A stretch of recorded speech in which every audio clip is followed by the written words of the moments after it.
pessoal! Eu sou Denise Nobre e mais uma vez estamos abrindo as portas do Saramban, o seu podcast de literatura coreana. Dessa vez para falar dos 2 livros best-seller da autora sul-coreana Baek Se-hee, que são O Queria Morrer, Mas no Céu Não Tem Tteokbokki, e a continuação, Queria Morrer, Mas no Céu Ainda Não Tem Tteokbokki.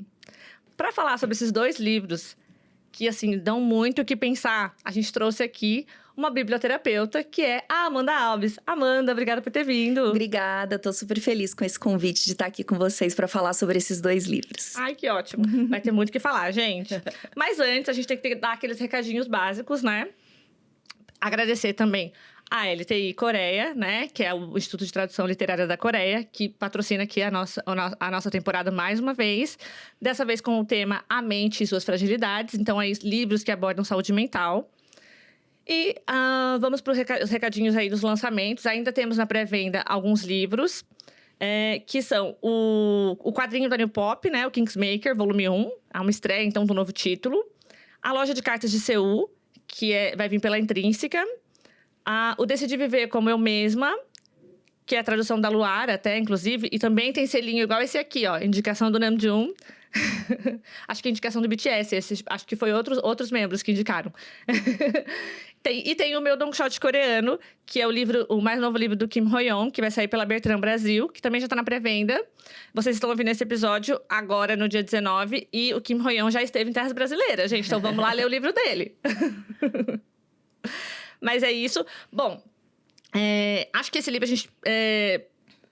tem uma questão aí da indicação, né? Faixa etária e tal, porque é um livro que...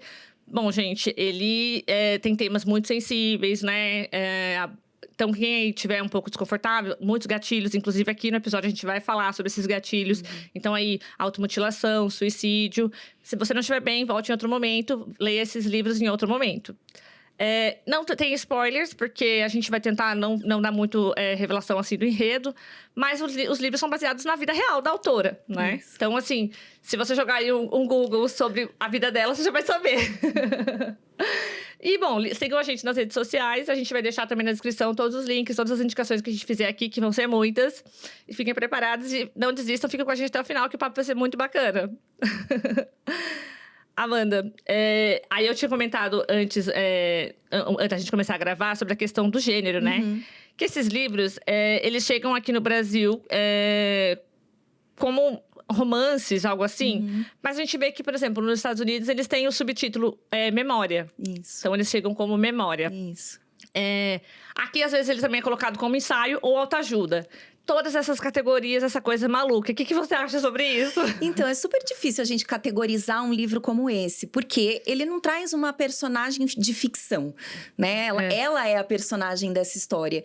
Então, eu considero ele muito mais uma escrita de memória, né? Então, ela tá trazendo coisas do cotidiano dela.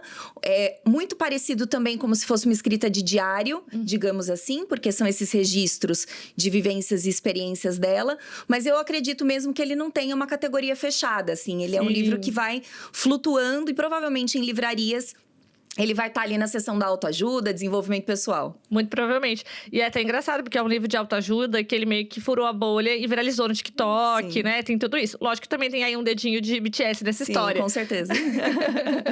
Mas então vamos lá. A sinopse dos livros. Basicamente, gente, a Baek Se-hee tem um diagnóstico já de depressão crônica há 10 anos, quando ela começou a escrever o primeiro livro. E ela decidiu gravar as sessões com o psiquiatra dela. E começou a escrever em cima disso, refletir sobre o que eles conversavam. E isso acabou virando o primeiro livro, que foi autopublicado, né, em 2018. E aí foi um grande sucesso, nossa, assim, inclusive influenciou muita gente, né, a começar com essa coisa de autopublicação lá na Coreia. Que é um mercado que muitas vezes os autores acabam debutando através de concursos literários, Sim. né? Então, assim, deu uma revolucionada. E aí, muitos acham isso ótimo, outros acham isso ruim, porque acham que essa coisa da autopublicação muitas vezes não passa por uma edição cuidadosa, então trouxe muitos livros genéricos e muita coisa também que o pessoal surfou na onda, né? Sim. Até as capas dos livros são parecidas com esse. Muito. Né? E aqui no Brasil, eles chegaram em 2024 pela editora Universo dos Livros. O primeiro livro foi tradução indireta, do Rafael Bizoffi. E o segundo livro foi tradução da Ana Paula Souza, que, aliás, é a nossa Sumbê lá da USP, Ana Paula. E aí, é isso, né? Os livros não são muito longos, são bem curtinhos. Então, poucas páginas, é uma leitura rápida. Bem rápida. Porém, os temas são muito impactantes. Então, talvez você tenha que parar, digerir, fazer um pouco de reflexão, acalmar o coração e depois retornar. Talvez não seja tão rápida assim essa leitura. Mas, outra coisa que eu descobri também recentemente, que eles já foram adaptados, né? Ou melhor, foram uma inspiração para um webtoon que tá na Cacau. Eu vou ler, porque eu descobri recentemente, tem acho que 26 ou 27 capítulos só, curtinho.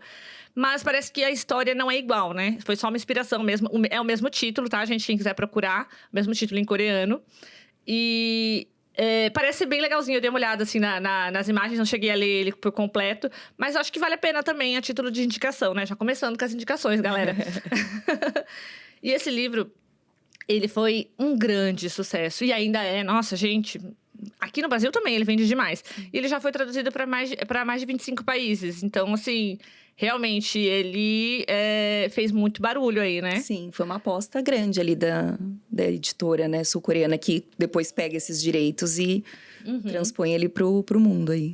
E aí tem aquela coisa também, né? Que além de lá na Coreia ele ter sido esse sucesso, né, doméstico mesmo, muito também por conta do Ranjun ter aparecido lendo o livro e tal. Depois, acho que se eu não me engano, foi em 2022 que ele foi selecionado ali, né, pelo Anton Hur, que vocês já ouviram falar aqui nesse podcast, porque é um tradutor e agora escritor também, né, sul-coreano, que acaba sendo muito influente, né? Ele funciona como o grande curador que leva, né, os títulos coreanos para o mundo. E o Anton traduziu o primeiro volume e foi aí, então, em 2022, que o livro começou a ir para o mundo, né? Sim. Sim, com certeza. E, inclusive, eu acho até curioso, porque teve uma fala do Anton que ele disse que esses livros... muita gente ficou surpresa, porque são livros que falam sobre saúde mental e ter sido tanto sucesso, né? Porque muito se fala sobre a questão de... saúde mental é um tabu na Coreia do Sul. E o Anton é bem contrário a esse tipo de comentário, sabia? Ele falou que, na verdade, ela não é a primeira autora a falar de saúde mental e que isso é meio que, assim, um estereótipo que a Coreia tem, mas que não é bem assim. E que bom que esse livro chega em todo mundo e faz as pessoas pensarem sobre isso. Com certeza. Né? E a gente vê que isso tá furando muito, assim, lá na produção de conteúdo mesmo deles, né? Sim. Cada vez mais a gente encontra livros e traduções, né, para cá, para o Brasil, de livros trazendo a temática da saúde mental, claro que de formas diferentes, mas me parece que de algum jeito eles estão tentando falar sobre o que sentem, né? Ah, sim. Sem mascarar ali só numa ficção. Exatamente.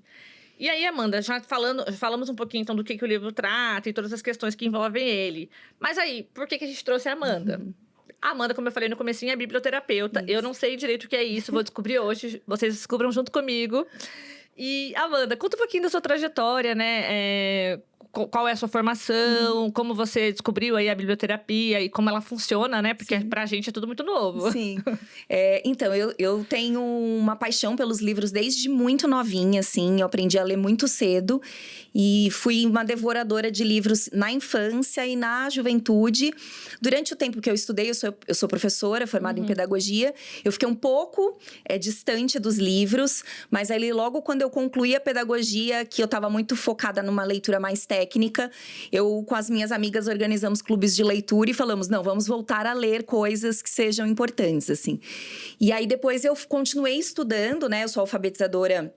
Também fui agora não mais atuante, mas fui alfabetizadora por quase 18 anos, então trabalhando em escola e com a literatura também, como professora de literatura, mas sempre investigando o poder dos livros na transformação das pessoas, assim. Então eu sentia que os livros eles tinham feito um processo muito importante comigo, de reconexão comigo mesma, de me entender, de me encontrar. E aí eu queria que isso acontecesse com outras pessoas também. E eu sou muito observadora da sociedade, assim, e claro, do público-alvo que eu tava ali, que eram crianças e adolescentes, e eu queria mostrar para eles que a leitura podia ter toda essa potência, né? E fui fazer um mestrado na área da literatura infantil, né, infanto-juvenil, e depois ali nas redes sociais eu criei um encontro de leitores e aí eu comecei a trocar com muitas pessoas que falavam sobre literatura. E nessa troca eu conheci uma professora que era do Rio e ela falava sobre biblioterapia em escola. E eu também fiquei com essa dúvida, o que é a biblioterapia afinal, né? E aí ela comentou comigo, me trouxe algumas referências de texto, de estudo e me falou de uma estudiosa que é a Cristiana Seixas, que também é carioca. E ela estava vindo, a Cristiana, para São Paulo dar um curso aqui. Aí eu falei, não, então já vou me inscrever nesse curso. Então, o que é a biblioterapia afinal? A biblioterapia, ela pode seguir 2 caminhos. Um caminho que é a biblioterapia clínica, e aí ela só pode ser conduzida e aplicada por um profissional dessa área. Então, um psiquiatra, um psicólogo.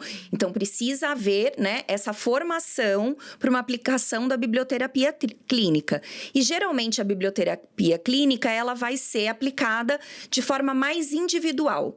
Então, esse profissional junto à pessoa com os dilemas pessoais dela, né? Então, essa troca entre os dois.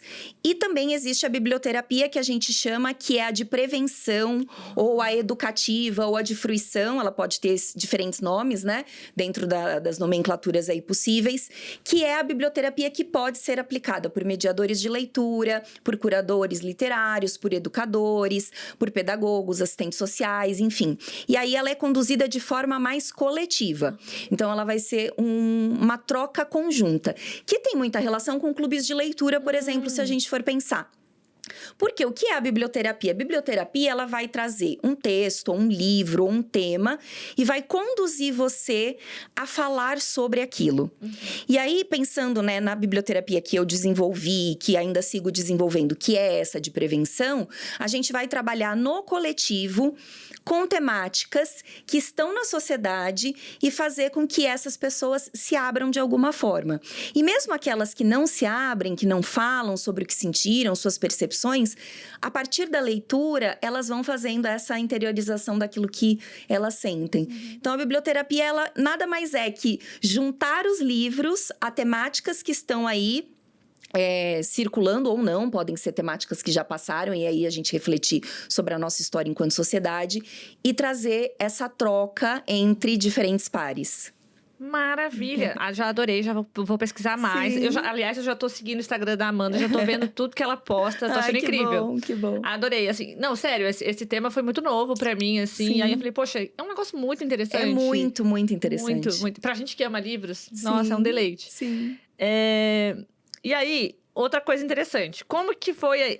Você não falou uma coisa importante, que você também é autora. Isso, eu tem também 2 escrevo. livros. Aí, aliás, a Amanda querida me presenteou aqui com um dos livros dela, que é o Sobre Todas as Minhas Versões. Que, inclusive, já achamos aqui relação com o livro da Bexerri, que ela também fala sobre isso um pouquinho. Isso. Muito obrigada, amei. Imagina, fico muito feliz. Bruna, desculpa, esse vai ficar pra mim. Depois ela te empresta. Eu te empresto. Mas, olha, ela também trouxe aqui pra gente uns kitzinhos, né? Do seu clube de leitura, né? Isso. Aí a Bruna vai ganhar também. Maravilha. Muito obrigada, viu, querida? Imagina. E aí, eu tô vendo aqui, né, os seus kitzinhos, que tem coisinhas do Namjoon. Isso. E aí, eu fiquei curiosa. Você foi ler os livros por conta dele? Como foi esse seu encontro aí com a cultura coreana, né? Sim. Quais são os conteúdos que você mais consome? Conta pra gente um pouquinho sobre isso. Conto sim. Assim, é muito interessante, porque eu conheci a cultura sul-coreana por intermédio da literatura para as infâncias. Eu gosto muito da forma como os ilustradores, artistas e autores lá da Coreia do Sul pensam a literatura para as infâncias. São livros muito bonitos, muito sensíveis e que são muito utilizados na biblioterapia também. Porque a biblioterapia, ela vai trabalhar muito com livro ilustrado, muito com livro para criança, colocando ele para jovens e adultos. Então, isso é bem interessante, né? Porque eu já era uma apaixonada por livro para as infâncias, e aí, quando eu pude fazer essa conexão com a biblioterapia e esses livros, foi incrível. Então, eu conheci muito a cultura sul-coreana, primeiro por isso, pela literatura para as infâncias. Depois, eu comecei a consumir os K-dramas, ali um pouco antes da pandemia. E aí, eu já me apaixonei e fui consumindo primeiro os que falavam sobre literatura, romances a bonus book. Sim. Comecei por esses, mas depois foi um caminho sem volta. Sempre assim. Me apaixonei muito. E na pandemia, eu tive um burnout por conta de trabalho, uma série de coisas. E aí, vem o BTS na minha vida, por intermédio das minhas irmãs, com os vídeos engraçados, com as coisas que eles traziam nas músicas. E eu logo entendi ali um pouco que aquilo era um momento de conforto para mim. Tanto os K-dramas quanto o BTS a princípio, né? Hoje eu escuto outras coisas do K-pop ou da cultura sul-coreana, mas o BTS é o mais forte, assim. E logo que eu conheci o BTS, eu fui conhecendo as personalidades dos meninos. E quando eu soube mais, né, sobre o Kim Nam-jung e essa paixão que ele tem pelas artes e pela literatura, nossa, foi um encontro, assim, perfeito, né? Aí virou seu ultimate, obviamente. Então, na verdade, é o John Cook. Mentira! Mas o Nam-jung, ele tenta de todas as formas esse lugar e ele vai conseguindo muitas vezes. Hoje eu até postei nos meus stories, oi Deus, sou eu de novo. Porque ele postou uma foto e eu falei, ai meu Deus, preciso. E eu tenho muito essa vontade, sabe, de sentar, igual a gente tá aqui pra bater um papo com ele sobre o que ele escreve. E aí foi que eu comecei um projeto, que era o Nam-jung Experiências Literárias, onde eu fazia curadoria dos livros do Kim Nam-jung, então de todos que já tinham sido traduzidos para o português. Fiz uma pesquisa ali, fiquei durante muito tempo debruçada nisso. Porque eu tava saindo, né? Tava passando por uma transição de carreira. E eu já tinha uma curadoria de livros para as crianças. E aí, resolvi fazer essa curadoria junto ao Kim Nam-jung ali, de alguma forma. Que legal!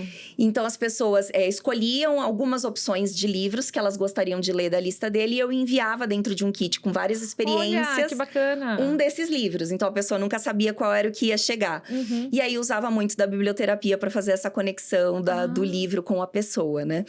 E também comecei a ler tudo que tinha ali sido traduzido e indicado por ele. E fui percebendo que a gente tinha muito em comum no sentido de gosto literário, assim.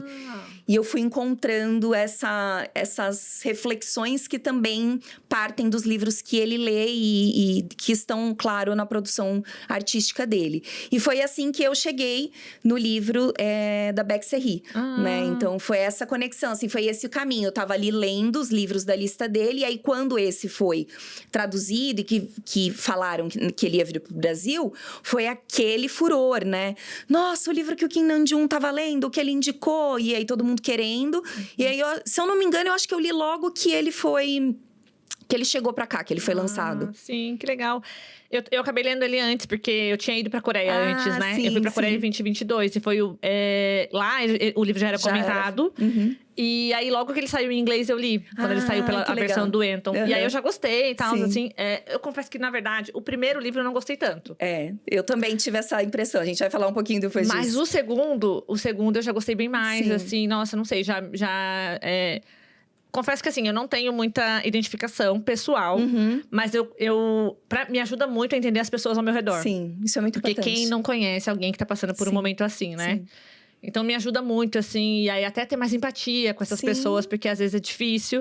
Aliás, uma das coisas que fez eu ter selecionado, né, o seu perfil... Porque, assim, quando eu joguei lá... resenhas de Queria Morrer, mas no céu não tem Topoki. Que eu queria achar alguém pra vir conversar comigo sobre isso. Veio algumas. Mas aí, o seu me chamou a atenção. Porque você escreveu, assim... a autora, né? Personagem, no caso. Sim. Você fica com um misto de queria muito ser sua amiga e sai pra lá. E foi muito o que eu senti no primeiro livro, sabe? Eu fiquei muito nesse... tinha horas que eu ficava com muita raiva dela. E daqui a pouco eu falava, não, tá tudo bem, vai, vamos lá. É isso mesmo, é assim. Então, foi muito essa identificação que eu tive com essa sua frase. E é real, assim, quando eu li também esse primeiro livro... Foi muito esse misto de sensações, assim. Tinha hora que eu falava, não aguento mais ler o que ela tá falando. Ai, quantos conflitos que não me tocam de alguma forma. Mas aí, ao mesmo tempo, quando ela trazia alguma coisa que era um fio de algo que eu já tinha passado, algo que eu já tinha vivido, parece que eu queria dar um abraço nela e falar, tá tudo bem. Se cobre menos, né? Se coloque em outro papel na sua vida, assim. Então, foi mesmo um misto de querer ser amiga, querer confortar e querer ser biblioterapeuta dela. E um misto de, não, pelo amor de Deus, não quero mais ler o que essa menina tá escrevendo, sabe? É um pouco disso. Então, e você já chegou a usar esses livros na sua prática biblioterapeuta? Então, esse especificamente não, né? Não trabalhei com ele nessas rodas ou nessas conversas, mas eu acredito que ele tenha sido ali nas conversas com as meninas, né, do grupo do Nam-jung, que a gente foi criando essa família ali, né, de quem recebia o kit, os livros. Eu cheguei a enviar ele em alguns kits. Sim. E aí a gente tinha essa troca, assim, né, da pessoa que recebeu me mandar, falar, nossa, eu já li, como que foi sua experiência? Eu contar também como foi. E eu gravo esses reacts, né, das minhas leituras do Nam-jung. Tá um pouco parado por conta de trabalho, eu não tô conseguindo fazer, mas eu tenho gravado gravado esses reacts, assim, de como foi a experiência com cada um dos livros, individualmente. E esse é um livro que eu ainda não consegui gravar, mas não por conta do tempo. Eu acho que por uma questão que eu precisava me descolar desse livro para voltar para ele, e foi o momento certo agora, para eu voltar para ele com um outro olhar, até mais empático para essa escrita. E quem sabe agora esse react sai. Eu tô na mesma situação, porque assim, realmente, o primeiro eu não tinha gostado muito, mas agora que eu li o segundo, eu começo a pensar no primeiro com outros olhos, entendeu? Assim, talvez vou até revisitar ele pra rever, né? Assim, agora eu lembrei aqui de uma coisa. Essa capa é bem simples, né? E, aliás, a capa do livro coreano também é bem simples, né? E aí foi até o que gerou um pouco de comoção, né? Porque foi tudo muito simples, autopublicado, e acabou sendo replicado por várias pessoas, copiando o mesmo estilo de escrita, o mesmo estilo de capa, tudo isso. Mas uma coisa que eu gosto aqui dessa edição é que é um pouco de relevo, né? É gostoso passar a mão no livro, gente. Sim. Não, e no começo, quando veio, né, a Universo dos Livros postou as capas, principalmente do primeiro, né? Foi uma comoção de que as pessoas queriam a capa original, né? Porque achavam ela mais clean, com menos informação e tal. Mas depois, a gente meio que já criou uma coisa com as capas. E agora que veio o segundo no laranjinha, eu achei que ficou muito bonitinho, assim, os dois como coleção, sabe? Eu gostei. Eu também gostei. Até fiz minhas unhas laranjinhas pra combinar. E aí, falando um pouco sobre esse estilo da escrita dela, né? Porque a ideia inicial dela foi exatamente transcrever as sessões. Tanto que o primeiro livro, ele tem muito, assim, uma parte de transcrição. E depois entra como se fosse diário, né? Isso. Que são comentários que ela faz em cima dessas transcrições. Isso. Como que você vê, assim, esses trechos, assim, esse estilo dela de escrita? Qual é a potência que se encontra nisso, né? Até ela fala bastante sobre uma prática que ela começou a desenvolver depois da terapia, que é de falar consigo mesma. E aí, essa parte também de escrever o que tá pensando faz parte disso. Isso é importante nesses processos terapêuticos? O que você acha? Então, pra mim, né, e quando eu dou curso também de oficina de escrita, assim, a escrita, pra mim, ela é cura. Né? Tanto que o meu livro, sobre todas as minhas versões, o meu primeiro livro, Virei o Jogo, eles são exatamente esse processo de cura, né? Eu me identifico muito com a Beck Serry nesse sentido, assim, de que pra lidar com aquilo que eu tô sentindo, né? Eu já tive processos depressivos também, eu tive um burnout, sou uma pessoa ansiosa. Então, pra lidar com essa questão, né, das nossas emoções frente às nossas vivências, do nosso dia a dia, a gente precisa encontrar formas de desabafar. E nem sempre esse desabafar com uma outra pessoa vai dar aquela sensação do que você precisa. Porque às vezes quando você vai contar alguma coisa pra alguém, a pessoa, se ela é muito próxima a você, ela vai, ao invés de te escutar, tentar resolver, porque ela quer te ajudar a sair daquilo, mas às vezes você não quer que resolva, você só precisa falar. Então, escrever, ele é esse processo, assim. E aí eu fui pensando, né, ao longo da minha jornada de vida com a escrita, a minha conexão com a escrita. E desde muito pequenininha eu gostava de escrever em diário. Eu fui uma criança que escrevia em diário. E aí eu fiquei lembrando desses momentos. Infelizmente eu não guardei meus diários, mas eu fiquei lembrando que já muito pequena, ali com 9, 10 anos, eu escrevia de forma muito sentimental no meu diário. Então, coisas que eu tava passando ali, de conflito de separação dos meus pais, enfim, coisas da minha vida que estavam ali demarcadas. Então, eu pensei, puxa, né, essa escrita de cura, ela vem ali pra mim desde muito pequena. E claro que depois, na vida adulta, eu fui encontrando outras formas, né, de contar. Então, hoje, eu escrevo crônica, eu escrevo poesia, mas a escrita da Beck Serry, ela é muito visceral no sentido de que ela se coloca totalmente ali. Então, ela se entrega sem uma máscara, sem uma fantasia, sem um personagem. É ela. E isso vai gerar o que gerou na gente. Esse embate de não gostar, de gostar, porque ela tá mostrando toda a humanidade dela ali nessa escrita. Então, ela tá se declarando por inteira, sem filtro. E isso é muito complicado. Mas, ao mesmo tempo, é é muito curativo. E eu imagino que para ela lançar essa escrita para o mundo, né, colocar para que outras pessoas lessem aquilo que ela estava escrevendo, foi um processo de muita terapia ali dela com ela mesma. Sim, sim. Porque ela até fala no segundo livro, assim, não é um spoiler, mas ela fala desses processos dos haters, né, e do que ela teve que lidar com isso. Então, a escrita, ela é fundamental para quem está passando por um processo terapêutico, porque é esse falar para você mesmo. Tem pessoas que não gostam de escrever. E aí, às vezes, até vem me falar, ai, Amanda, eu não consigo, né? Eu precisava desabafar e não consigo. Aí eu falo, cria um grupo com você mesmo no WhatsApp, que chame Desabafo. E mande áudios para você. Você não precisa ouvir esses áudios depois, mas só fala, só põe para fora, né? De alguma forma, coloque isso para fora. E a arte, ela vai te ajudar nisso, né? Você pode criar alguma coisa, você pode desenhar, você pode fazer uma escultura, você pode trabalhar com colagem, com biscuit. Eu acho que tem que procurar uma linguagem onde você consiga se soltar. Pode ser uma dança, pode ser um esporte, né? Pra mim, é a escrita que funciona. E eu acredito que é uma conexão aí com a Beck Serry também. Nossa, muito legal. Adorei a ideia de fazer o grupo. Isso. E ponha desabafos. Muito legal. E aí, você falou uma coisa que me lembrou até uma questão interessante e bem recente. Porque quando esse livro foi autopublicado, ele veio... A Beck Serry tinha um blog, né? E aí, ela postava esses desabafos. Sim. E aí, acabou... O pessoal começou a falar, faz isso virar um livro. E a Beck Serry, ela já trabalhava numa editora. Ela é formada em escrita criativa, né? Então, ela falou, realmente, vou publicar. E aí, fez. E aí, teve essa discussão lá sobre a questão da autopublicação, exatamente por essa questão da exposição.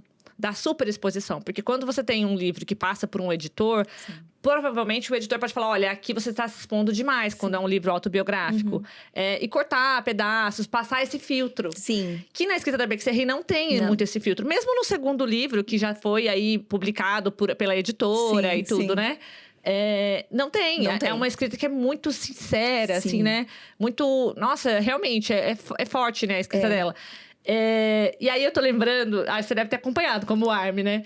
Que agora essa última música que o Namjoon lançou em collab com o Tablo fez um vídeo comentando isso, que ele demorou pra lançar a música, porque ele achou que o Namjoon se expunha demais no trecho que ele escreveu da música. Então tem aí também umas identificações, né? Entre Namjoon e Beck Serry. Sim, e eu acho que é bem isso que você tá trazendo, assim, porque eu acho que muito tempo da nossa vida, a gente se preocupa com o que os outros vão pensar da gente. A Beck Serry narra isso, né? Essa preocupação de como as pessoas enxergam ela. Mas, ao mesmo tempo, ela se joga nisso, assim. E é uma decisão, claro, que... hoje eu sou editora. A parte de edição, você vai falar, não, vamos tirar daqui, ou vamos mudar esse pedaço... Mas eu acho que não era a intenção dela, assim. Ela queria realmente entregar aquilo cru. É como se ela pegasse o diário e publica aí. Né? Escreve aí. Um pouco de processos assim, de que não quero editar isso. Eu quero que vá, né? Eu quero que vá dessa forma. E, é claro, vai gerar sempre, né? Mesmo quando é editado. Vai gerar quem goste, quem não goste. E para ela, eu acho que esse processo foi muito importante, assim, é isso. E aí, a gente vê, claro, que o Namjoon também vai um pouco nessa linha. Esse último documentário que saiu dele, né? Falando da produção do álbum dele. E eu fui assistir 2 vezes no cinema. E aí, você olhava para aquele Kim Namjoon, né? Tem uma cena que ele tá com um microfone assim. E aí, ele começa a falar, eu amo, eu odeio. E essa dualidade que a gente carrega dentro da gente. Mas eu penso que quando chega uma fase da vida que você já... Principalmente quem tá passando por uma questão de saúde mental... Você se cala tanto porque as pessoas não sabem lidar com aquilo... Que quando você... vai para o outro extremo de jogar para o mundo aquilo que você está sentindo, você não quer filtro, não. Você não está mais preocupado com que as pessoas vão... eu tenho que mascarar ou cuidar para que as pessoas tenham, né? Recebam isso melhor. Não. Ninguém cuidou de mim, então é isso que eu quero jogar. Eu acho que foi um pouco desse processo com ela. Sim, ela narra muito isso, né? Sobre essa questão de, vamos assim falar no popular, engolir muitos sapos. E aí ela fica...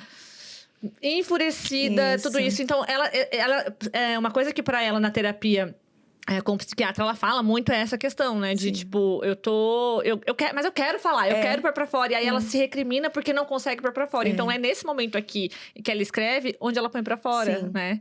E aí, depois, se isso vai virar um livro, aí, consequências, Exato, né? ela pôs pra fora ali sem amarras, né? Sim. E é um ato de muita coragem. Muita Porque mesmo. lançar um livro é um ato de coragem no sentido de que você tá entregando para o mundo algo que é muito seu, né? Por mais que seja uma escrita ficcional, sempre há um pouco desse escritor na escrita, né? Com certeza. Sempre há as suas vivências.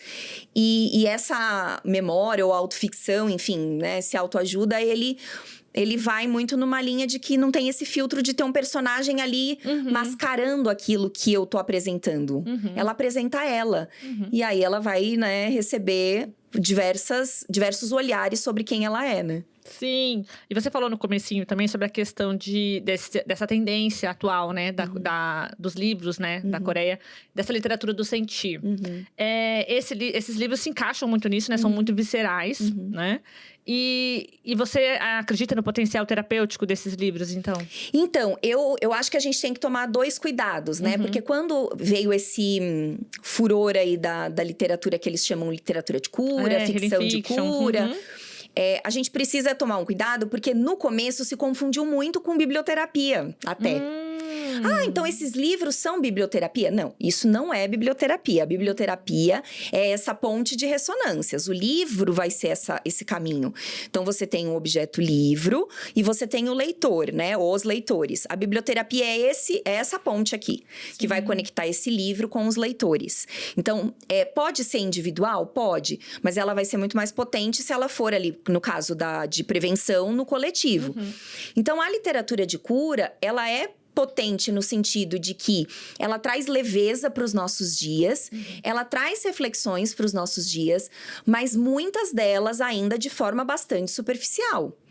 Então, a gente não pode, né, colocar a literatura ali, a literatura do sentir ou a literatura de cura como um remédio, por exemplo. Muito bem lembrado.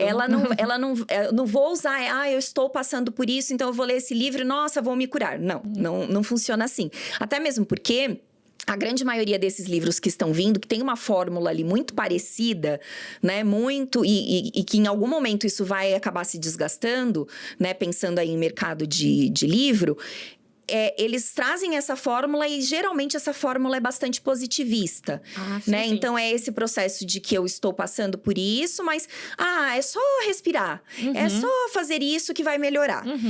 E quando a gente pensa em problemas sérios de saúde mental, como é o que a Bexerry traz no livro dela, e que aí eu até não colocaria nessa mesma linha, né? Eu também não coloco.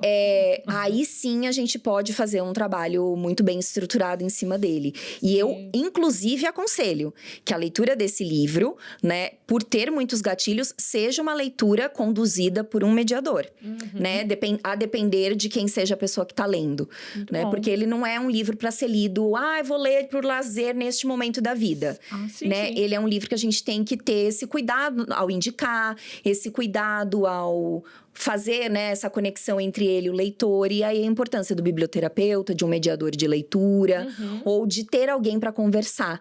Então, é um livro bom, por exemplo, para se colocar num clube de leitura. Sim, inclusive, ele foi o tema de um dos meses passados aí do clube de leitura lá do Korea Corner da PUC. Ai, que legal. E aí eu conversei com o pessoal de lá e eles realmente me falaram que eles trouxeram, não sei se foi uma psicóloga ou uma psiquiatra pro bate-papo, que é muito importante, né? Muito importante. Principalmente com esses temas pesados que tem no livro, e num ambiente universitário, onde existe muita pressão, e a gente sabe que tem muita gente passando, né, por esse sofrimento psíquico. Eu concordo plenamente. Eu também não coloco ele nessa mesma cestinha ali do Healing Fiction. Isso. Até porque, exatamente, tem essa diferença. Eu acho que a Healing Fiction, ela traz muito esse conforto. Isso.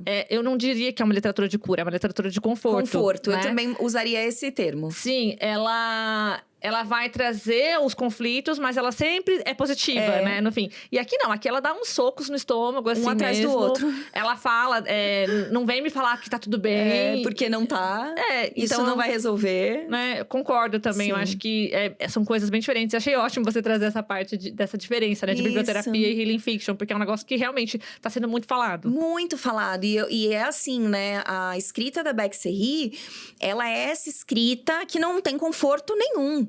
Ela desestrutura a gente a todo momento. Então, conforme você vai lendo, e até esse ranço que a gente pega dela em alguns momentos ali na leitura, principalmente no livro 1, você fala assim, nossa, cansei dela. Até isso é potente. Muito, porque muito. depois que eu fui reler ele para ler o segundo, e aí eu olhei para ela com outros olhos, assim, e eu falava, nossa, quando eu li a primeira vez, eu tive essa experimentação com ela, mas que agora ainda enxergo nela algumas coisas que, nossa, não, mas eu vejo muito mais nesse sentido de acolher, de ouvir outras mulheres, porque poucas vezes as mulheres podem se desnudar na escrita dessa forma. Maravilha. Né? Da forma como ela fez.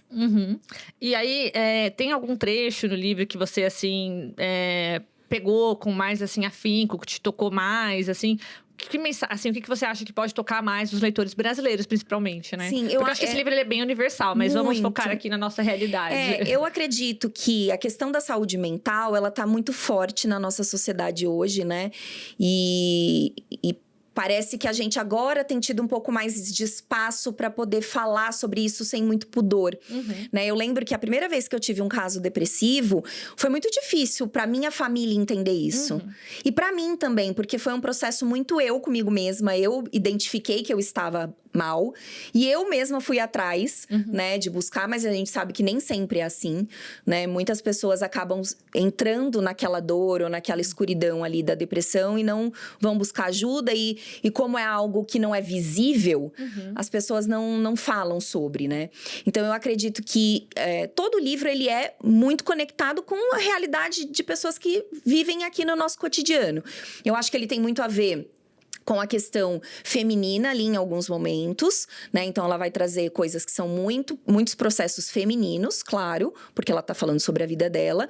Então, eu acredito que se conecte muito mais com mulheres, talvez, do que homens.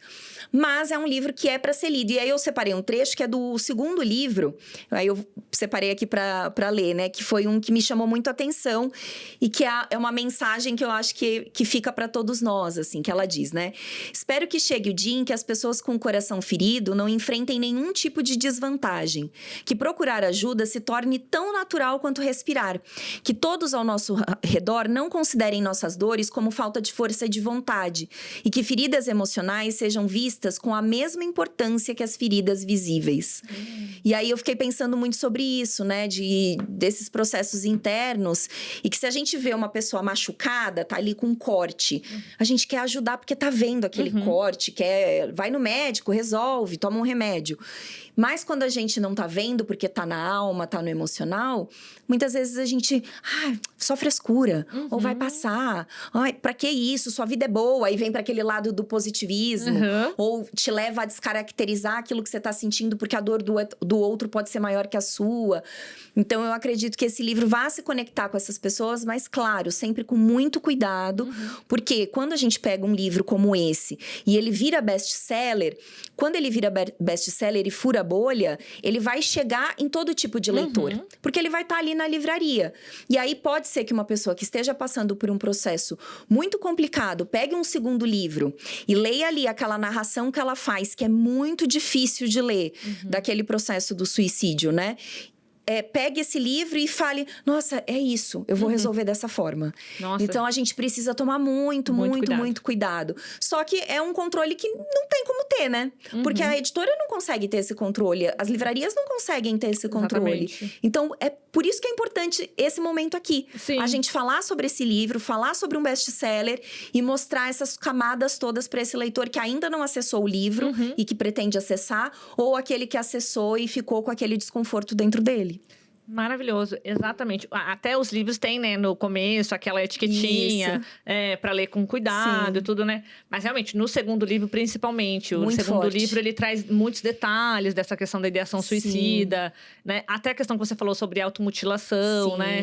Essa questão de como a ferida não é visível, a pessoa quer fazer a ferida se tornar visível para ser notada, né? Para que as pessoas, de alguma forma, tenham empatia com aquele sofrimento. E porque parece que a dor visível, ela tem resolução. Sim. E a dor invisível, não. Porque quando você tá com a dor na alma, aquilo é tão profundo e dói tanto, é uma dor que você não sabe dizer de onde é. Então, se eu tô com uma dor de cabeça, eu vou lá, tomo um remédio pra dor de cabeça. Se eu fiz um corte, eu vou cuidar do corte. E em algum momento isso vai passar. Mas uma dor emocional, parece que você não vê essa luz. E aí, quando você tá ainda num processo depressivo como o dela, é ainda mais difícil ver a luz. Porque você vai entrando naquele ciclo de se perder ali, né? De desconforto.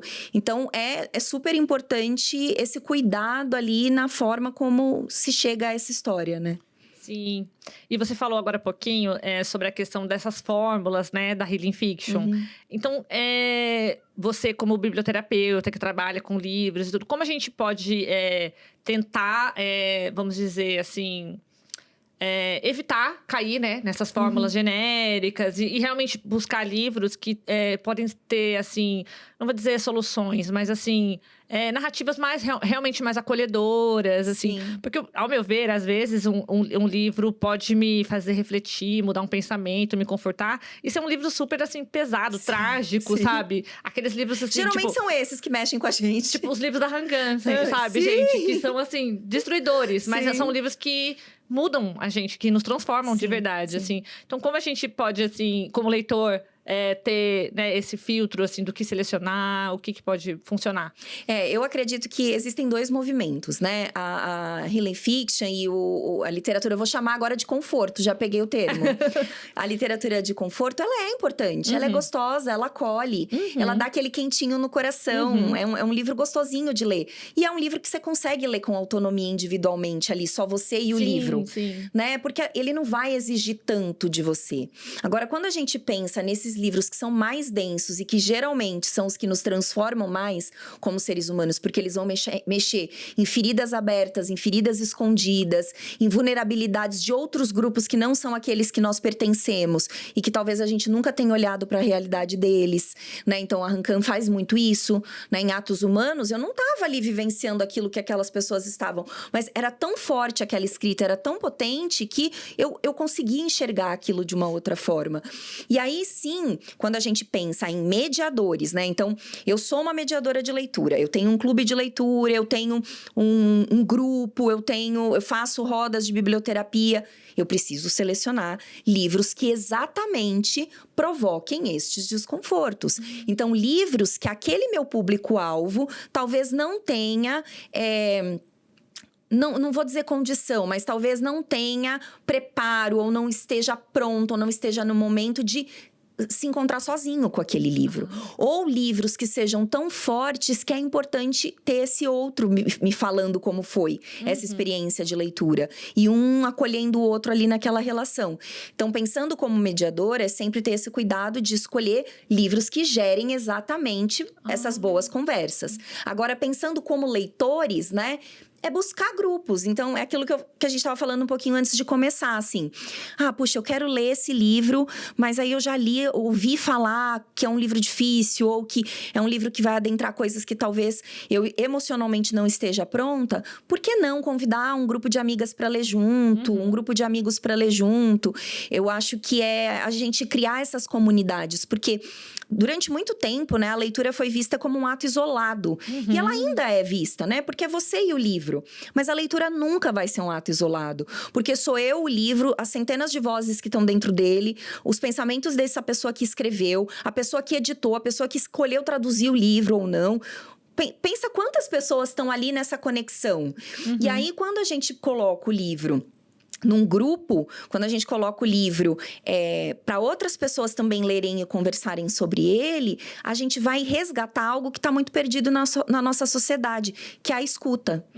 E que é fundamental pensando em uma sociedade que está com dilemas de saúde mental cada vez mais agravantes, e principalmente com os jovens, né? Então, eu como mediadora e como biblioterapeuta, a minha maior preocupação os jovens não estão sendo ouvidos. Então, as escolas, né, ao invés de ficar ensinando ali escolas literárias, falando sobre épocas da construção da literatura, não. Pega um livro como esse ou outro, né, a depender da faixa etária ali, da maturidade do grupo leitor, e propõe uma leitura conjunta, vai ler em voz alta para essas crianças e jovens. Vai ouvir o que eles têm a dizer a partir daquela história e daquela narrativa. E aí, sim, a gente vai criando esses grupos que vão se acolhendo, que vão se aceitando e que vão construindo essa maturidade emocional juntos. E aí, a gente avança como sociedade novamente, né?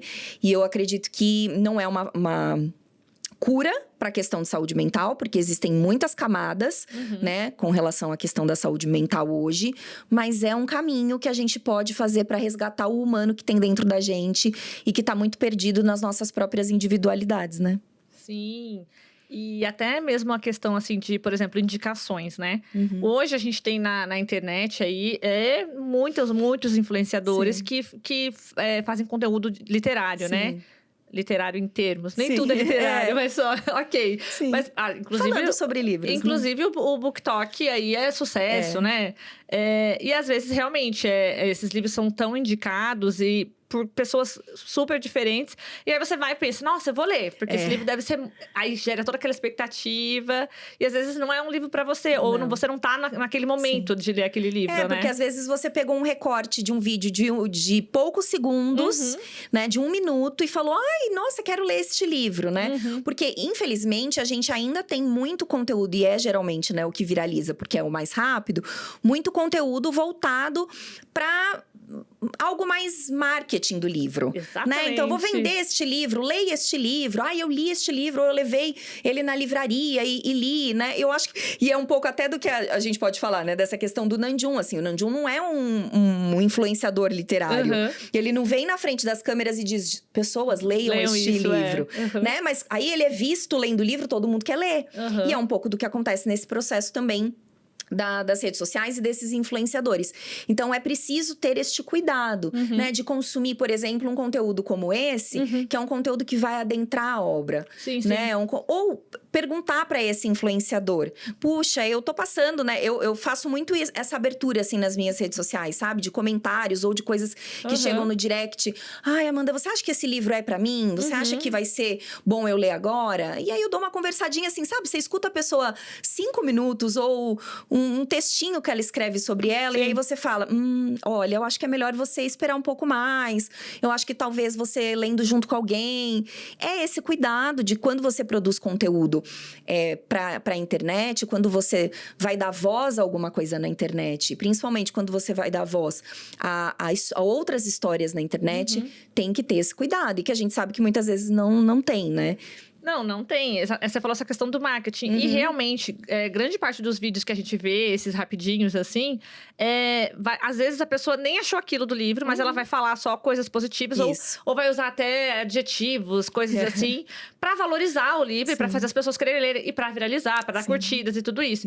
E às vezes, realmente, você vai pro livro com uma expectativa que não tem nada a ver. Eu, geralmente, já tô sempre com o pé atrás, gente. Esses livros que viralizam muito, eu já falo assim, acho que eu não vou gostar. Então, pra mim, é uma surpresa quando eu gosto. Porque, geralmente… Mas foi a minha experiência com esse livro. Eu tinha muitas expectativas com ele. Nossa, ele tava, assim, no ápice das expectativas. Claro que por conta do Nanjum, mas também por conta de tudo que era falado sobre ele. Sim. E aí, quando eu peguei esse livro, eu fui com todas essas expectativas. E aí, parece que elas foram desmontando. Como se eu tivesse jogado uma pedra no vidro e foi quebrando aquele vidro, assim. E eu falava, nossa, não era nada daquilo que eu tava pensando. E aí, isso é um problema. Porque pode gerar nesse leitor ai, nossa, esse livro é horroroso. Esse livro é péssimo. E não, é preciso você ler, reler ou conversar com outras pessoas. Que foi esse processo que aconteceu comigo depois, né? De conversar com outras pessoas pessoas que tinham lido, de reler para vir aqui e falar: nossa, pera, não, vamos olhar para ela ou para essa escrita com outros olhos, né? Sim, e tem muitos casos, principalmente esses livros que vêm agora nessa esteira aí da literatura de conforto. Eu me frustro muito, porque o livro é super bem falado, e aí eu chego assim e falo, por exemplo, a série do Antes que o Café Esfrie. Nossa, pelo amor de Deus. Porque já tem um título que eu falei assim, nossa, café, adoro café. Então, assim, me tocou, eu já falei, poxa, me interessei, Sim. quero. E aí, quando eu fui ler, eu fui com aquela expectativa. E, gente, eu terminei o primeiro volume com muito custo. Foi não, assim... e aí já tá no 15. E aí, por quê? Tá quase... Aí você fala, gente, não... Só para. Só para, exatamente. Para no primeiro, o café já esfriou. Já para, já deu. Mas é isso, assim, eu acho que esses nichos de mercado que, claro, as editoras, os escritores vão aproveitar, porque viram nisso uma possibilidade, né, de tornar, de virar venda mesmo, mas... Chega ali naquela hora que o leitor já... Não, mas falta conexão aqui. E aí, o que acontece, que é aquilo que eu falei. A literatura de conforto, ela vai trazer... É isso, pinceladinhas de histórias. Ela não vai se aprofundar nessas histórias. E é importante que a gente se aprofunde nessas histórias. Mas hoje... acho que hoje não, né? O nosso país, a gente se constrói como leitor de uma forma muito falha, porque a escola diz pra gente que a gente precisa ler para algo. Então, eu tenho que ler para aprender algo. Então, quando eu vou buscar um livro, o que eu quero? Eu quero aprender algo, porque foi isso que foi me ensinado. E é por isso que tanto livro de autoajuda e desenvolvimento pessoal vende. Sim. E são os livros mais vendidos. Por quê? Porque nós fomos ensinados que pra gente ler, pra pegar um livro, eu preciso aprender alguma coisa. Só que as pessoas esquecem que a gente aprende muito mais com a ficção. Porque é na ficção que a gente vai ter esse processo de se ressignificar, de pensar sobre a gente. E é na ficção que a gente vai se construir, se desconstruir, trocar, pensar, olhar para outros grupos, olhar para aquilo que está fora da gente. Então, sair um pouco dessa visão utilitarista. E a literatura de cura, ela entra um pouco nisso, né? Eu tô lendo para buscar conforto, eu tô lendo para buscar alguma coisa ali que me preencha. E às vezes eu fico com a impressão de que é aquela questão, assim, de... quase que uma literatura em prol do neoliberalismo. Porque olha, você tá mal, mas vamos ficar bem, porque a vida precisa continuar. Isso, exatamente o show tem que continuar, isso então mesmo. Você tem que estar bem pra isso. O café vai esfriar, então, vai logo, bebe aí, porque não dá. E aí é bem complicado. Mas assim, tem alguns livros que nem você falou, às vezes a gente consegue. É legal você ler por entretenimento. Sim. Muitos que estão vindo agora são mais também do gênero de fantasia. Aí esses eu tenho mais, assim, apreciação, né? Consigo me divertir um pouco, porque tá num ambiente fantástico. Sim. Quando são mais de Slice of Life, aí pra mim é complicado. Mas os de fantasia são legais, tal.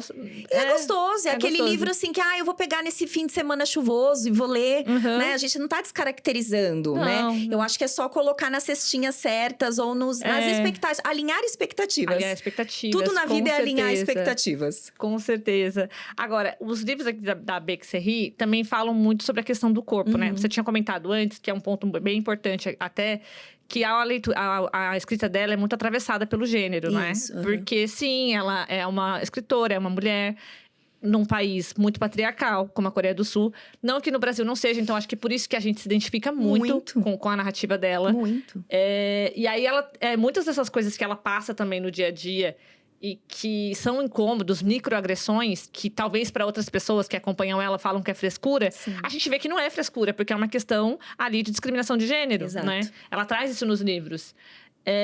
E tem a questão do corpo também, porque a gente vê que na Coreia tem muito essa questão da imagem, né? Do padrão de beleza. E ela é uma pessoa que se considera fora do padrão. Tem questões também de pele, né? Porque ela tem uma doença de pele. Então, tem todas essas questões. E aí, a questão da comida, que é um ponto-chave, né? Até porque tá no nome do... Tá no título. Né? Tá no título. Que ela queria morrer, mas não se não tem topoqui. Aliás, topoqui, gente, muito bom. Adoro, recomendo. E realmente é uma comidinha de conforto. Né? Concordo com ela, assim. E aí, a gente tem essa dualidade da questão da comida, né?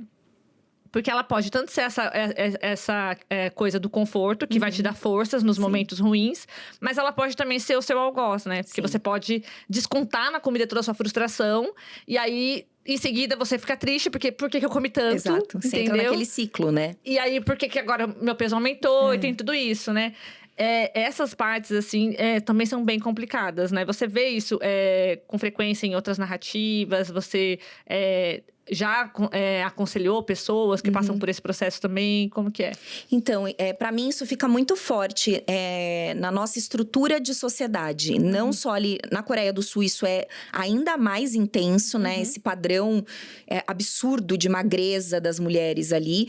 E aí ela até narra no segundo livro o peso e a altura dela. E eu falei, meu Deus, ela é uma pessoa super magra. Sim. E ela tá se achando totalmente fora do padrão, né? E é um sofrimento feminino. Todas nós passamos por isso, né? Nossa, não posso comer isso aqui agora porque eu tô de dieta, né? Eu tenho que abrir mão disso. E ela citou um livro que eu quero muito ler, não sei nem se tem tradução, que é o Fome, acho que chama Fome, o título. Sim. E eu fiquei super interessada. Falei, vou pesquisar depois para ver se tem. Mas, assim, aquilo que a gente estava falando até da literatura de conforto e aí relacionando com a comida sendo conforto, né? Nós vivemos processos tão intensos hoje, nós somos tão bombardeados, e principalmente as mulheres, né?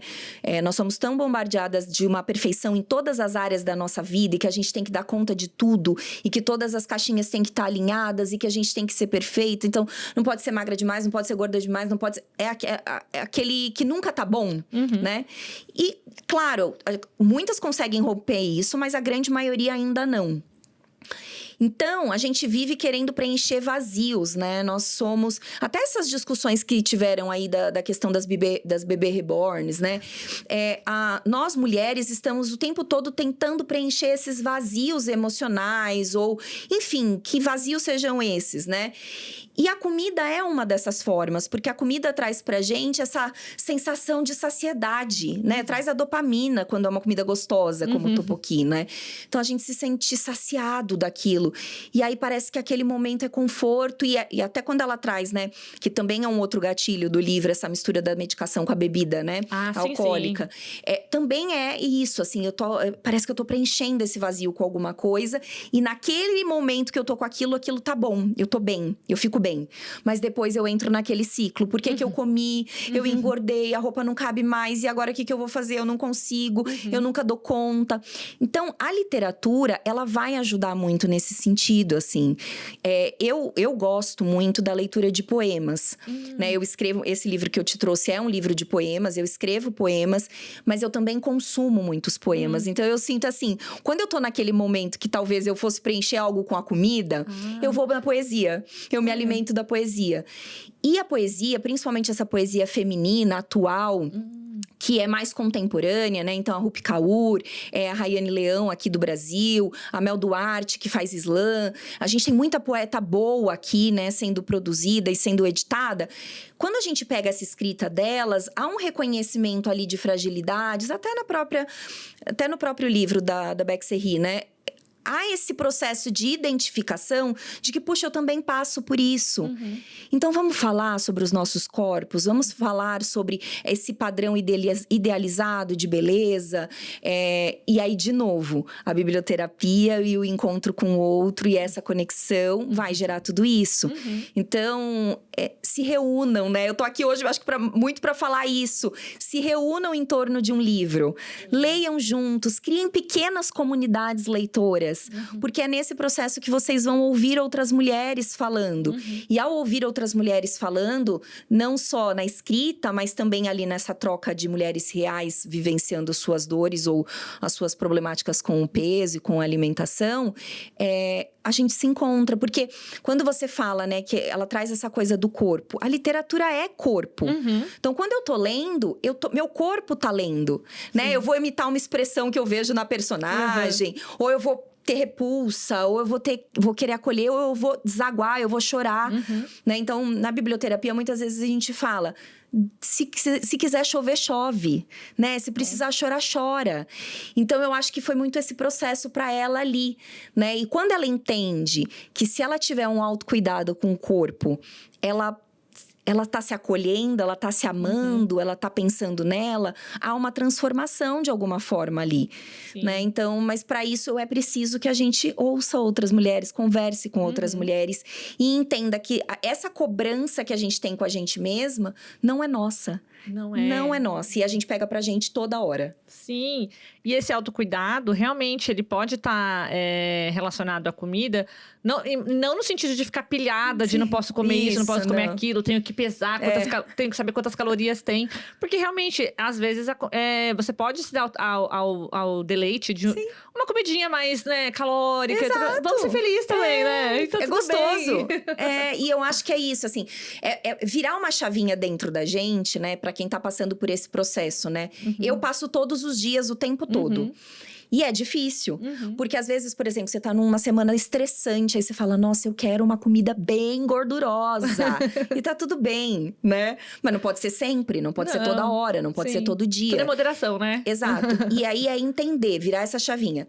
Essa fome que eu tô sentindo é uma fome emocional, ou que ela fala sobre isso no livro, ou é uma fome real? Isso. Eu tô dando pro meu corpo um alimento porque eu preciso desse alimento pra minha existência, né? Então, para me dar energia, para eu levantar da cama, para eu fazer as minhas atividades diárias, ou eu tô colocando esse alimento no meu corpo porque eu quero preencher algo que tá doendo e eu não sei onde é, né? Ou algo que tá faltando e eu não sei o que é. Mas é muito difícil. É um exercício diário, né? A gente olhar pra gente diariamente, cuidar da gente. É aquilo. Coloque a máscara primeiro em você. Sim.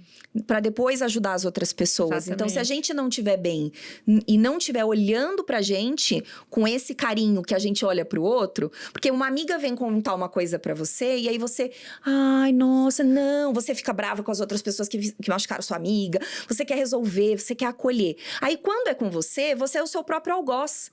E ela faz muito isso no livro, né? Sim. Dela ser o próprio algoz dela brigar com ela o tempo inteiro. Então, vamos parar de brigar com a gente mesmo, né? Se olha com mais respeito, se olha com mais carinho, acolhe a sua trajetória. Eu faço um exercício mental que me ensinaram, né, depois desses processos todos que eu tive, né? Hoje eu tô super bem, assim, eu falo que eu tô na minha melhor fase de saúde mental. Mas é claro, a gente, se teve uma vez, a gente precisa cuidar, tratar, prevenção, né? Prevenção, isso. E aí tem uma frase, um exercício que eu faço muito comigo, assim. E que era um que eu queria indicar pra ela. Quando ela estiver nesses processos, né? De se culpar por algo que ela fez. Então, ai, comi demais. Ou, nossa, falei o que não devia. Ou tomei uma decisão que foi no impulso. Respira. Imagina você e aquela pessoa, aquela você que estava fazendo determinada ação, né? Então, olha para você com aquela roupa que você estava naquele dia, ou com aquela sensação que você estava naquele dia, e só abraça você mesma, né? Faz esse exercício mesmo de imaginação, é importante a gente trazer essa fabulação, né? Trazer pra fantasia. Se coloca ali, se abraça e fala... Tá tudo bem, você fez o melhor que você podia fazer. A vida segue. Porque a gente se cobra demais. E essa cobrança interna vai gerar tudo isso que gerou pra ela, né? E aí, quando a gente entra em ebulição, é muito mais difícil a gente voltar pra gente mesmo, pro nosso centro. Isso. Eu acho que você falou também dessa questão da fome emocional. E sim, ela pode ser preenchida com outras coisas, não precisa ser com a comida. Exato. Você pode se valer de outras experiências sensoriais. Sim. Por exemplo, uma aromaterapia, ou como você mesma falou, uma poesia, uma literatura de conforto, por que não? Exato. Pode te saciar naquele momento, né? Exatamente. Um K-draminha. Ai, adoro. Um K-pop. Eu super troquei. Às vezes eu chego estressada de casa, em casa do trabalho, eu falo... Ai, eu quero meu momento de assistir meu dorama.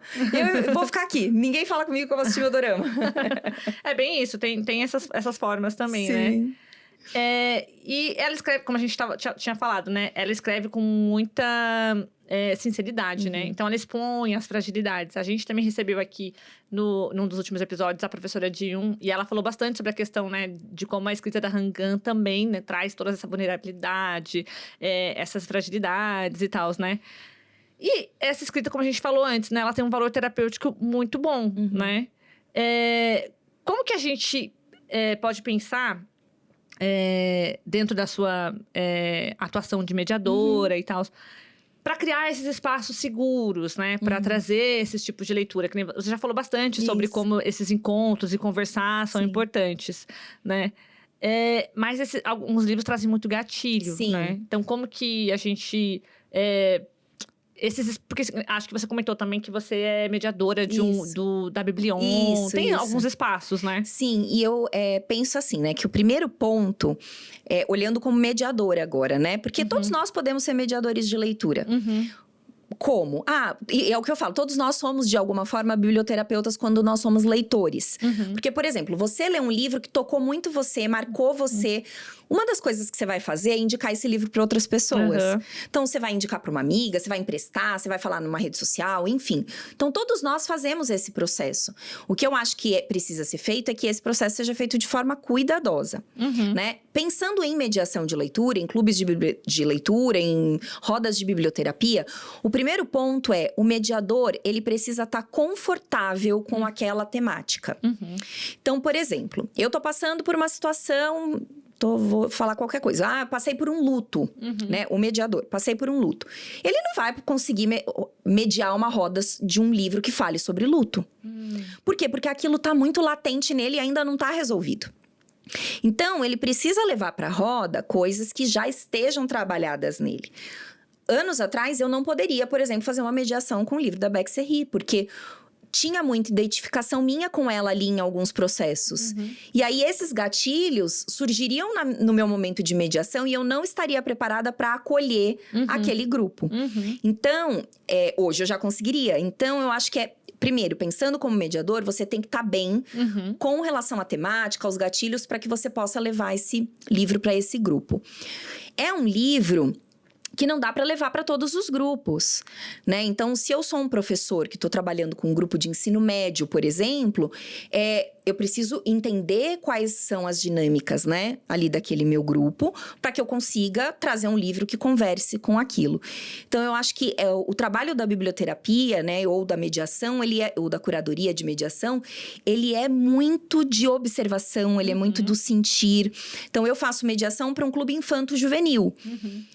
Não são todos os livros que eu posso levar ali. Tem muitos livros que eu gostaria, mas eu não sei como eles vão ressoar na casa de cada uma das crianças que estão lendo. Porque eu não tô lendo junto, né? Porque existe também isso. Um clube de leitura, você não vai ler juntos. Cada um vai ler na sua casa e depois vocês vão discutir aquela leitura. Então, é preciso que você tenha esse cuidado. Ou que você faça esses alertas, né? Então, no caso desse livro... ter isso escrito ali dentro do livro, logo que a princípio pega nele, né? Os livreiros conhecerem. Então, se uma pessoa chega numa livraria, não é um livro que você vai indicar para uma literatura de conforto, por exemplo. Então, eu acho que é a gente ter conhecimento sobre o livro para que a gente possa fazer, assim, essa conexão mais positiva ou mais potente, digamos assim. E pode acontecer, porque eu já vi isso acontecer em algumas vezes, assim, de estar debatendo um livro e, de repente, uma das pessoas que está ali no encontro começa a se expor demais. E aí, como que fica? É bem difícil, porque o mediador, o biblioterapeuta, precisa ter um jogo de cintura, né, grande. Então, se é uma roda de... porque são dois movimentos diferentes, tá? É claro que eu uso muito da biblioterapia na minha mediação. Ela tá muito nas minhas perguntas, na minha condução daquela conversa, mas é diferente o foco da biblioterapia para mediação. Mas quando acontece na biblioterapia, o primeiro ponto o biblioterapeuta, ele tem que saber interromper. Com classe. Com classe, exatamente. Então, ele vai ter que encontrar aquele momento ali de uma fala, puxar e falar: nossa, olha, isso que você tá falando é super interessante, mas é um processo que talvez você precise de um acompanhamento com um psiquiatra ou com um psicólogo, porque isso é algo muito direto. Na biblioterapia, você tem um pouco mais dessa liberdade de fazer essa condução de, olha, você vai precisar de ajuda de alguém ali, né? De um profissional. Na mediação, eu acho que também é entender o feeling, né? Então, do quanto você pode soltar e o quanto você vai segurar, é uma dança, né? Entre você, o livro e os leitores que estão ali conversando. Mas é sempre ter esse olhar respeitoso de, olha, muito interessante isso que você tá falando, mas a gente tem um tempo aqui de conversa, então vamos deixar as outras pessoas falarem, né? Eu tenho umas amigas que ela falam, nossa, queria aprender a fazer esses cortes que você faz. Sair pela tangente, porque realmente se a pessoa já tá fragilizada, ela pode se sentir pior ainda, né? Tipo, me calou, algo assim. assim, né? Isso, tem que ser um cuidado. E aí, um cuidado que eu sempre tinha, por exemplo, isso acontecia muito quando eu tava em roda com grupos de adolescentes, assim, né? De alguém, às vezes, ali desaguar e usar aquilo como terapia, né? Aquele momento como terapia. E aí, eu sempre tinha esse cuidado de conversar no individual depois. Então, sim, olha, você fica um pouquinho aqui comigo pra gente conversar um pouquinho sobre o que aconteceu, né? Ou se é um clube de leitura online, por exemplo, você pode ficar mais uns minutinhos aqui no vídeo pra gente conversar? E aí, sim, você fazer essa orientação no individual, né? Quando são jovens, aí a orientação, por exemplo, dentro da escola, você vai passar pela coordenação, você vai passar pela direção para chegar nos pais, né? Para que os pais venham e acolham também essa questão. Mas se são adultos, é mais fácil, porque aí você vai direto ali na pessoa e faz essa condução individual depois. Muito bom, muito bom. Tem que ter um jeitinho, tem que ter um jogo de cintura, tem. Mas agora, a gente tá se caminhando pro fim, infelizmente. O papo foi maravilhoso, eu adorei. Bom. Então, assim, em poucas palavras, para quem você indicaria os livros da Bexy He?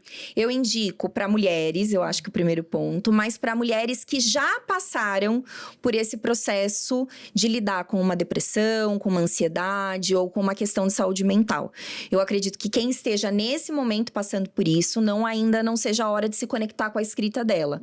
Talvez a escrita dela precise vir depois, para que você fale, puxa, eu não estava só, né? O que eu passei não foi sozinha. Mas eu aconselho que seja após um período de tratamento, assim. E eu acredito que os psicólogos, os psiquiatras possam fazer um trabalho conjunto aí de biblioterapia com os seus pacientes, né? Então, deixa de tarefinha de casa, quem é psicóloga, né? E tem alguém passando por isso… vamos ler nós duas juntas, né? E vamos ler, essa semana a gente vai ler esse capítulo e na próxima sessão a gente vai conversar sobre isso. Então, eu também indico pros terapeutas, pros psicólogos, para que eles adentrem um pouco mais, né, essa narrativa e talvez trabalhem ali com os seus pacientes. Maravilha. E aí, a gente falou bastante aqui sobre outras narrativas também que podem trazer, né, esse potencial terapêutico. Você tem aí algumas indicações de outros livros, ou de K-dramas, filmes? Livros, na verdade, eu acho que eu sempre vou puxar pro lado da poesia, porque é o meu gancho. Bom. A gente tem ainda, como sociedade, um preconceito grande com poesia, porque a gente foi acostumado com aquela poesia da escola, aquela poesia difícil. Então, leia poetas mulheres, né? Leia poetas vivas, leia poetas que estão aí circulando, porque são textos curtos, mas que vão te provocar muita, muita reflexão. E, para mim, a poesia, assim como a escrita, ela é muito terapêutica. Então, eu faço pílulas diárias de poesia. Eu vou lá na minha estante, pego um livro, abro e falo… Nossa, que delícia, obrigada, né? Se alimentar disso. E aí, eu fiquei pensando de K-drama. Tem um que eu gosto muito, que fala sobre saúde mental, que é Uma Dose Diária de Sol. Um K-drama pouco falado, mas ele é muito bonito. E é um conflito ali feminino com relação a processos de trabalho. Mas ela também vai fazer reflexões sobre outros pontos da vida dela. Pensei no Tomorrow, né? No Amanhã, que fala bastante sobre esses processos. O Jogo da Morte, que tá no Prime, mas também tem que assistir com bastante cuidado, porque ele fala também sobre situações de gatilho, mas faz a gente refletir bastante. Então, esses são assim… 39 eu gosto também, é bem triste, mas é muito bom. Então, acho que esses são alguns, assim. Eu vou aproveitar para fazer uns também.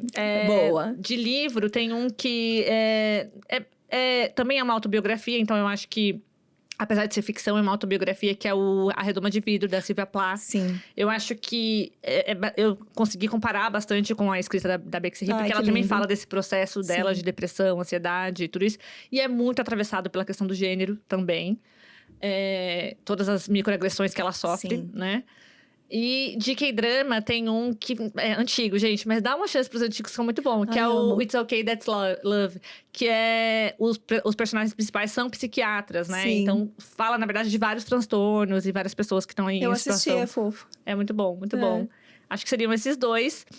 E bom, pra quem… A gente falou bastante aqui do seu trabalho, né? Pra quem tá buscando, quer se aprofundar mais ou quer algum aconselhamento, deixa seus canais pro pessoal te encontrar também, né? Então, tô nas redes sociais com Encontro de Leitores. Então, é só jogar lá Encontro de Leitores. Tá no YouTube, no TikTok, todas as redes, né? Mas, principalmente, eu posto mais no Instagram.